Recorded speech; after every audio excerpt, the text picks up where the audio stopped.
ਸਾਰਿਆਂ ਨੂੰ ਸਤਿ ਸ਼੍ਰੀ ਅਕਾਲ ਜੀ। ਪਰਮਜੀਤ ਸਿੱਧੂ ਦੀ ਕਿਚਨ ਦੇ ਵਿੱਚ ਬਹੁਤ-ਬਹੁਤ ਸਵਾਗਤ ਹੈ ਤੁਹਾਡਾ। ਅੱਜ ਆਪਾਂ ਬਣਾਵਾਂਗੇ ਸ਼ਿਮਲਾ ਮਿਰਚ ਤੇ ਆਲੂ ਦੀ ਸਬਜ਼ੀ ਕਟਿੰਗ ਕਰਕੇ। ਤੇ ਇਹਦੇ ਵਿੱਚ ਮੈਂ ਸ਼ਿਮਲਾ ਮਿਰਚਾਂ ਤੋੜ ਲਏ ਸੀ ਪਲਾਟਾਂ ਦੇ ਵਿੱਚੋਂ, ਉਹ ਕਟਿੰਗ ਕਰ ਲਈਆਂ।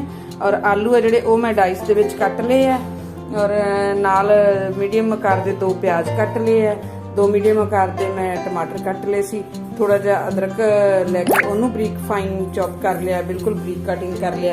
तो मिर्च मसाले उही अपने सादे जाणगे। इहदे विच नमक मिर्च मसाला हल्दी ते धनिया पाउडर, विच पावांगे जीरा ते बनावांगे आपां जीओ कनोला ऑयल नाल।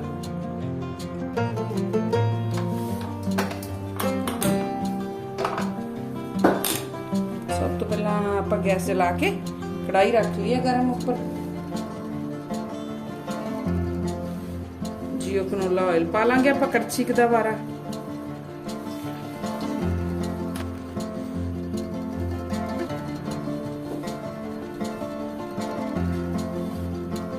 कुकिंग ऑयल अपना गर्म हो चुके हैं, इस पावांगे जीरा। जीरा जो अपना थोड़ा जिहा गोल्डन ब्राउन हो चुका, ਵਿੱਚ ਪਾ ਦਾਂਗੇ ਬਰੀਕ ਕੱਟਿਆ ਹੋਇਆ ਅਦਰਕ।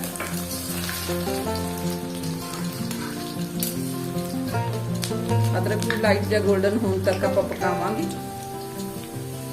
ਮਿੰਟ ਤੱਕ ਆਪਣਾ ਅਦਰਕ ਹੈ ਜਿਹੜਾ ਉਹ ਵੀ ਭੁੱਜ ਗਿਆ, ਥੋੜਾ ਜਿਹਾ ਹਲਕਾ ਜਿਹਾ ਲਾਈਟ ਗੋਲਡਨ ਜਿਹਾ ਹੋ ਗਿਆ। ਹੁਣ ਵਿੱਚ ਪਾ ਦਾਂਗੇ ਆਪਾਂ ਪਿਆਜ਼।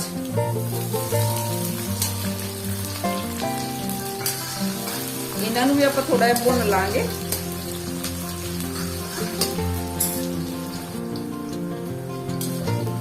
प्याज भी अपने हल्के जे भुज गए हैं, थोड़े जे ट्रांसपेरेंट जे हो गए हैं। तो इहदे विच हुण आपां टमाटर पा दांगे।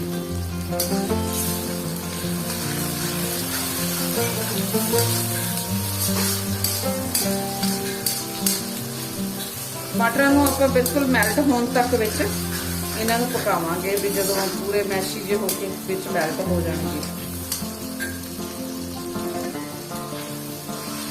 टमाटर अपने पूरी तरह इन विच ढल चुके हैं। हम विच पावांगे नमक मिर्च मसाले। नमक मिर्च मसाला तुसीं आपदी फैमिली जिस तरह की खाती है उहदे टेस्ट के अकॉर्डिंग खाओ पाओ, क्योंकि मेरी फैमिली थोड़ा तीखा खाती है। नमक, लाल मिर्च, गरम मसाला ते हल्दी पाउडर थोड़ा जिहा पा देंगे आपां धनिया पाउडर। मसाले चंगी तरह आप भुन लांगे पहला जिन्नी देर तक छड़ता मसाला।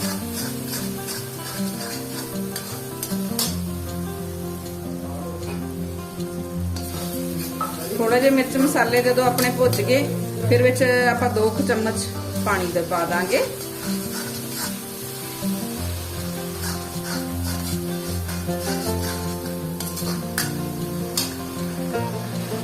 मसाला अपना जिहड़ा हैगा हुण पूरा तेल घिओ छड्ड चुक्या। तां हुण इहदे विच आपां आलू पावांगे। आपां हुणे शिमला मिर्चां नहीं पावांगे, नहीं तो होर चिपक के जांदियां। पहलां थोड़ा आलूआं नूं आपां सेक लवा लांगे।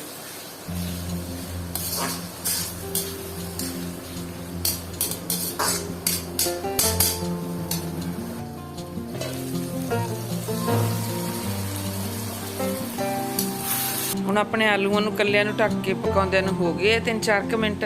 ਆਲੂ ਜਿਹੜੇ ਵੀ 25% ਕੁੱਕ ਹੋ ਚੁੱਕੇ ਆ। ਹੁਣ ਆਪਾਂ ਇਸ ਸਟੇਜ ਤੇ ਆਪਣੀ ਪਾਵਾਂਗੇ ਵਿੱਚ ਸ਼ਿਮਲਾ ਮਿਰਚ। ਸ਼ਿਮਲਾ ਮਿਰਚ ਮੈਂ ਨਾਲ ਕਦੇ ਵੀ ਨਹੀਂ ਪਾਉਂਦੀ ਹੁੰਦੀ, ਕਿਉਂਕਿ ਹੋਰ ਹੀ ਨਹੀਂ ਚਿਪਕ ਜੇ ਜਾਂਦੀਆਂ ਬਹੁਤ ਜ਼ਿਆਦਾ ਜਦੋਂ ਓਵਰ ਕੁੱਕ ਹੋ ਜਾਂਦੀਆਂ। ਤਾਂ ਸਬਜ਼ੀ ਦੀ ਲੁੱਕ ਹੈ ਜਿਹੜੀ ਉਹ ਅੱਛੀ ਨਹੀਂ ਆਉਂਦੀਗੀ। ਇਹਨੂੰ ਹੁਣ ਆਪਾਂ ਢੱਕ ਕੇ ਤੇ ਮੀਡੀਅਮ ਆਂਚ ਤੇ ਪਕਾਵਾਂਗੇ। अगर तुसी विच विच दी हिलाउंदे रवांगे आपां। अगर तुसी चाहो तो इस स्टेज ते 2 चम्मच पानी पा सकते हो, पर मैं नहीं पाउंदी, क्योंकि उपरों जिहड़ा उपरों स्टीम नाल ही आऊगा पानी, उहदे नाल ही ये कुक हो जूगी। तो बहुत वधिया कुक हुंदी है सब्जी ओह।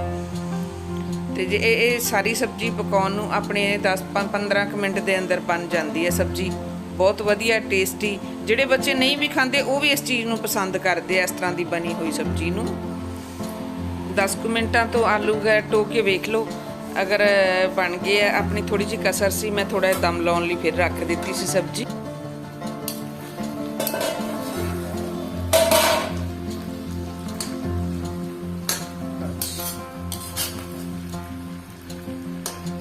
आलू भी ते शिमला मिर्चा भी अपनी बन के रेडी है। देखो मट्ठी मट्ठी मतलब मीडियम आंच ते पकाउंदियां भी ना वधिया थोड़ा थोड़ा स्टीम्ड नाल जिहड़ी बनदी है, एक तां बनदी टेस्टी है, दूसरा ये थल्ले लगन दा डर नहीं हुंदागा। तो आपां गार्निश कीता मखनी नाल।